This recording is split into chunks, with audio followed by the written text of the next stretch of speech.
been a while since I've done an update video to my personal everyday carry. We've got a few long-term items to talk about today, as well as a few new releases that I've picked up throughout the year. Super excited to get into it. First up is one I'm probably most excited for. This is the VERO Smokey Bear Field Watch. It's the 80th anniversary edition in forest green. This model came out last year, but they just restocked it and I was so excited. VERO is one of my favorite watch companies. They make my Forest Service watch. Whenever I wear it, a ton of you always comment it's one of my long-term favorites as well. They started in 2015. They're based here in Portland, Oregon with me, and I am a huge fan of all things Smokey Bear too, so it is a perfect fit. It's a 38mm case, so really great size for my smaller wrists, but it's made entirely out of bronze. It looks even better in person. It has this sort of satin sandblasted type of finish with a polished ring around the face. I think the patina is going to look really cool with the Smokey Bear style too. The watch face is a pretty straightforward field watch style with a couple of really nice touches. You have the Smokey Bear logo with only you underneath it at the top. This is the same design as the Smokey 44 watch that came out in 23. The green color looks amazing in person, and you have this really excellent texture to the watch dial. The lume is also incredible, one of the strongest lume watches I have. Covering the watch face, you have a flat sapphire crystal with an internal AR coating, and inside you have a Japanese-made Seiko NH38A automatic movement with a 41-hour power reserve. You have 120 meters of water resistance with a screw-down crown. It comes with this leather strap by default. It is super thick and burly. I just got this watch in a couple of days ago, so I'm still breaking it in, but the quality is excellent. You have matching brass hardware on it too, which I thought was a great touch. Also in the box, you get a black NATO strap with matching bronze hardware, but I saw from one of the other Smokey Bear models, they have this really cool stripe version. I picked that up too. I'm just thoroughly satisfied here. It lived up to the extreme hype in my head over the past few years. I've wanted one of these since they first started coming out. The quality is excellent and the aesthetics are top tier. You know, a big Smokey fan too. It's worth mentioning the packaging is really excellent. Pricing comes out to $595, which I think is pretty reasonable for an automatic watch that's assembled in the States. Just really happy with this. So excited to finally have it. I've been building up a full Smokey Bear everyday carry. I've got a Smokey Nalgene bottle, Smokey bandanas. I just got those Smokey sunglasses a couple months ago.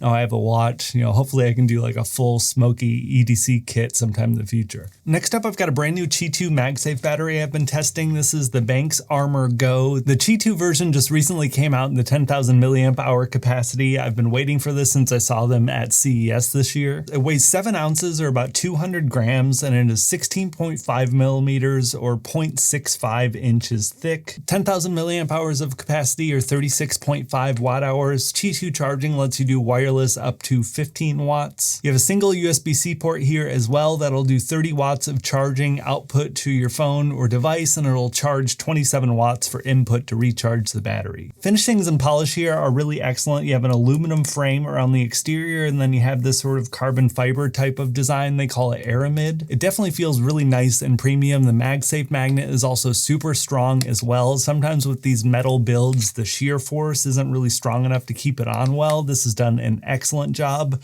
You know, it is a little bit thicker than my usual go-to favorite from Anker. That's the MagGo Slim.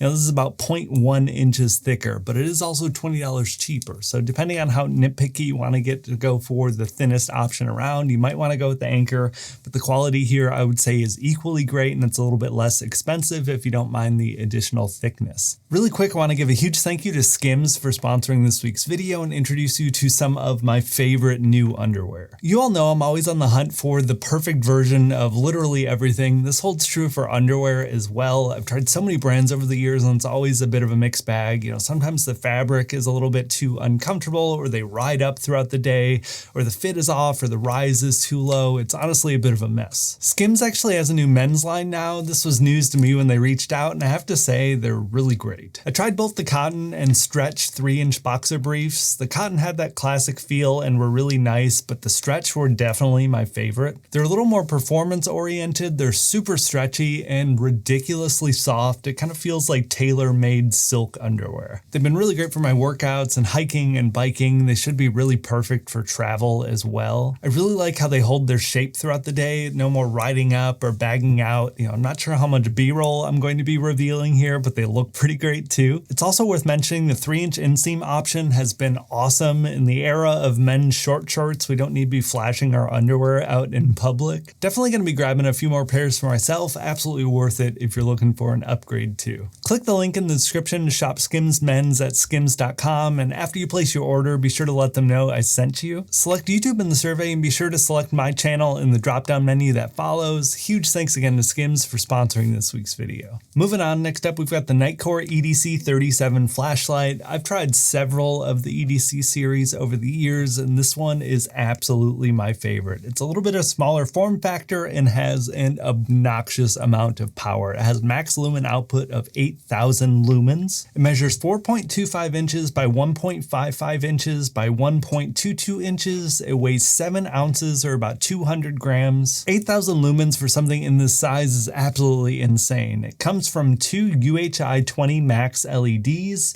It's kind of a floodlight spotlight combo. You also have a strobe mode option in there. Nitecore has got all of the operations here locked down perfectly. I absolutely love the UI. You have 2 tail switches on the end. Both are 2-stage switches. So you have the main switch here. You can do a half click to change the brightness levels. You can do a full click to turn it on and off. And then you have the secondary button that you can actually customize to a few different modes. You can get that max lumen 8,000 output. You can do the strobe mode as well. As you'd expect, there's a really great OLED display with the lumen output and the battery life. You have this excellent physical lock switch here, so no burning holes in your pockets or bags. It is super easy to use. Inside is an 8,000 milliamp hour battery. It has 190 hour runtime on the low setting, which is 15 lumens. It charges via USB-C and has 18 watt fast charging. It's rated for IP54 dust and splash resistance. The pocket clip is gigantic, but really solid. You have these removable glass breakers that sit on the top. That's a really nice touch. This thing is almost perfect. The only things I would really like to change is the option for removable battery, or if you can't do that, at least let me charge my devices from it. 8,000 milliamp hours is huge. It'd be really cool to plug my phone in case of an emergency or something like that. But otherwise, this thing is excellent. I think I had the EDC 23 and the 27. This is a really huge upgrade from those. Got a pocket knife up next. This is the Tactile Knife Company Rockwall Flipper version 2. This was the very first knife they ever made. They just recently re-released it with some tweaks and changes. Most noticeably, it's a little bit larger this time around. I'm a huge fan of Tactile. I've had the Rockwall thumb stud for quite some time. I'm generally more of a flipper guy over thumb studs though, so I had to check this out and see.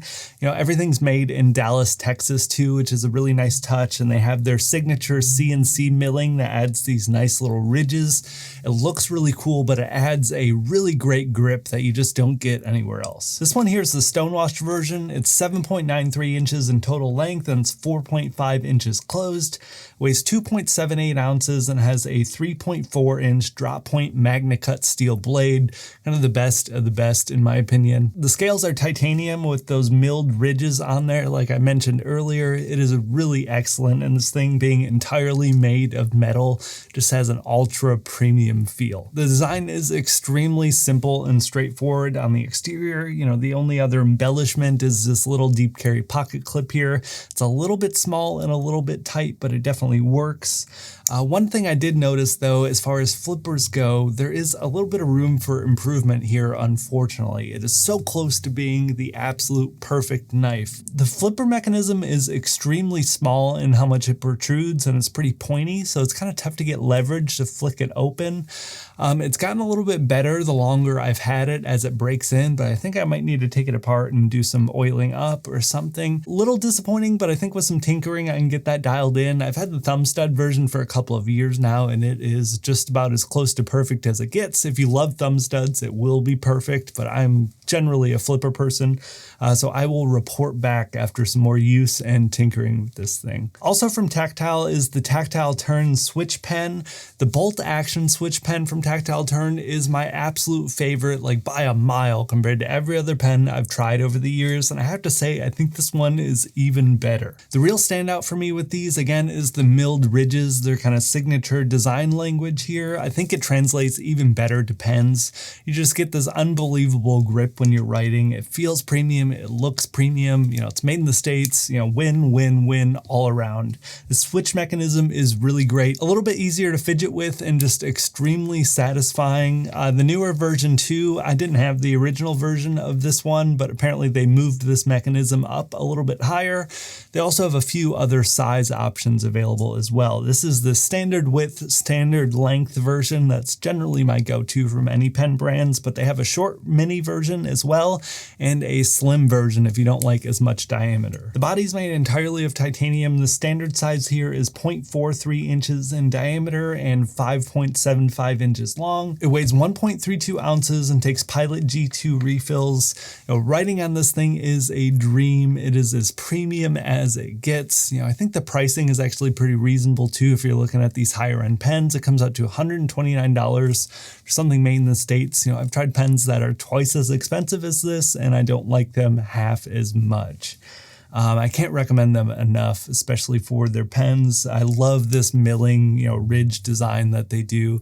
It's just top tier. We've covered all the new and updated items. Next up, I've got everything else out on the table that I've been using longer term. I'm going to try and rapid fire through so I don't bore everyone to death with an hour-long video. But starting off first with the Sling, I'm still using the Pioneer Carry A4U sling bag. I got this earlier in the year and it is just incredible. It's such a unique design and such a really cool style. Pioneer Carry is just generally a 10 out of 10 for me with everything that they do. This is no exception. It's an 840D ballistic fabric that feels great. You know, Pioneer really knocks it out of the park with all their fabrics. It's a 2.5 liter capacity bag that feels way smaller than it actually is though. If I had to guess, it'd be like 4 or 5 liters for this. One of my favorite things about this bag are the zippers. They're not water resistant or waterproof, which is a disappointment, but they're super chunky and just very satisfying to use.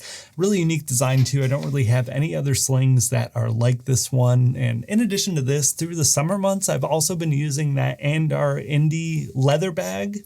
That one's really great for like summer fits when I'm wearing shorts and just light shirts and things and want something with less presence, but I can still carry my bag with my stuff in it. That one's been really great too over the summer. And speaking of summer, sunglasses, I just can't keep my hands off of these Shinzo Tamura glasses. These are the Namba style. It's kind of that classic Wayfarer shape, but the lenses are the real standout here. They are the Talex copper lenses. They have a bunch of different lens types that are tailored to specific scenarios and use cases. These copper ones are absolutely perfect for me. They are my favorite driving glasses by far, and they also do really great in mixed conditions. If you're going in and out of the forest or in and out of clouded areas, you know, they're really great in lower light, but they also hold their own in bright sunlight too. They're perfect. They're super comfortable, super lightweight. I keep going back to these time and time again. They're my go-to for like anything around the city. I have been using though the armless Ombra sunglasses nonstop since I got that new Refugio style. They have that paracord that goes around so they don't have any arms that go around your ears. Those are incredible for any like outdoor sports, you know, cycling, hiking, water skiing, any water stuff especially. Both of these are really great and they've both been my go-tos this summer. For headphones, I've mainly been using the Denon PerL Pro headphones. These are the best sounding wireless earbuds I've ever used. I've been getting into IEMs lately, which are excellent, but I usually don't take them out with me just because of the cables and wires. These are the greatest though. Their main differentiator here is that they have a sound test. They kind of measure around your ears and custom tailor the EQ to fit you. It is excellent and they just sound so good.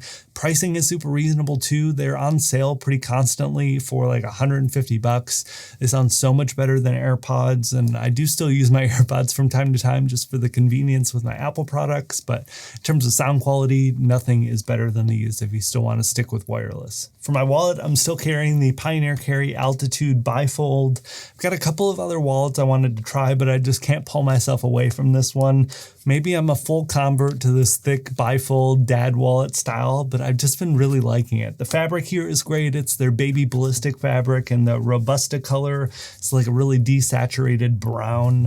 It looks excellent. You know, the bifold style can hold cash without any folds. carries all the cards and all the doodads and, you know, old person stuff I can carry in here. It's excellent. You know, I've tried a few of their card holder wallets over the years too. They've all held up perfectly. Got a couple of rings to talk about. First up is the Ultrahuman Ring Air. This is that smart health tracking, sleep tracking type of ring. I think I've had it for a couple of years now. It's held up really well. The longer I have it, the more I love it and the more I've grown to depend on it. Since getting the Apple Watch earlier this year, I found that that is much better for like fitness tracking stuff, but this is much better for sleep tracking stuff. So those are my two like health wearables. If you want to do sleep stuff, the rings are way better. And if you want to do workouts and things like that, the Apple Watch is just significantly better. Both are really great at both of those two things though. I tend to wear them both for sleeping and exercise just to be able to compare. Battery life has held up really well for me. That doesn't seem to be the case with some folks on Reddit. I see a lot of problems on there. Mine's been operating very smoothly for a very long time. They're constantly adding and updating features through the app. There's also no monthly fee, which is really nice. I've been really happy with mine. On the other hand, I've got the Project Ratchet ring here. I talked about this recently in a video. It is just a normal looking ring that has a ratcheting mechanism. Very satisfying, and it's probably the only fidget toy I would ever actively bring with me anywhere, just because it looks nice enough just as a ring on my finger, and it's very discreet if you want to mess with it when you're out and about. I've got my phone. This is the iPhone 16 Pro Max. You all know what iPhones are, no need to get into it. I've got my MOFT invisible tripod. I've talked about this thing probably 30 times over the past few years. It is excellent. It's a little MagSafe folding tripod that goes on the back of your phone, and it just comes in handy all the time. You know, watch YouTube or something while you're cooking or traveling. Just super nice. And you can also use it for like video calls and stuff too. Comes in handy constantly for both my wife and myself. I gave her one of my extras. Still using the Jibbon Key Organizer. This was the GOAT of all key organizers. I did a test to like 15 different ones years ago, and this one was the king. It's a toolless design, so you don't need to use anything to get in or out of it if you want to swap or take away or add keys. The leather is really nice quality. The mechanisms are all perfect. The price is reasonable. Zero complaints there. I've got my handkerchief here. This is the Vala Alta linen handkerchief. They're 16 inch by 16 inch, so I can be gross and blow my nose out in public and, you know, save some tissues.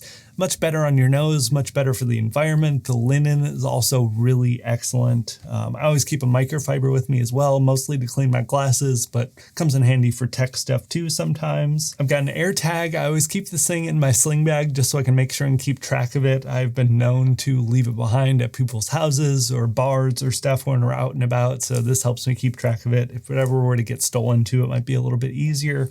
I've also got my NanoBag. This thing is always with me and super convenient. It's just a little ultralight shopping bag. I think it's 19 or 20 liters. I think it says on here, 19 liters. But these are great. They just recently started selling on Amazon the last year or two, so they're much easier to come by. They used to ship from overseas, but they're selling now with, you know, Prime shipping if you want to pick one up. They're excellent. They've held up perfectly for me too. I've been using them for like 3 or 4 years. I haven't had any rips or tears with really heavy groceries. But that is the end of the list. I think we covered everything here. Hopefully you enjoyed this one. I always have a lot of fun making them. I used to do them every single season, but people started complaining that it was the same thing over and over again. So this is my second and last one for the year. I'll probably update everyone next year for a spring update for my personal stuff, but I'm constantly testing and using so many things. You know, these are the ones that have stuck around for me. Thank you all so much for watching. I'd love to hear down in the comments what you're carrying, and I'll talk to you in the next one.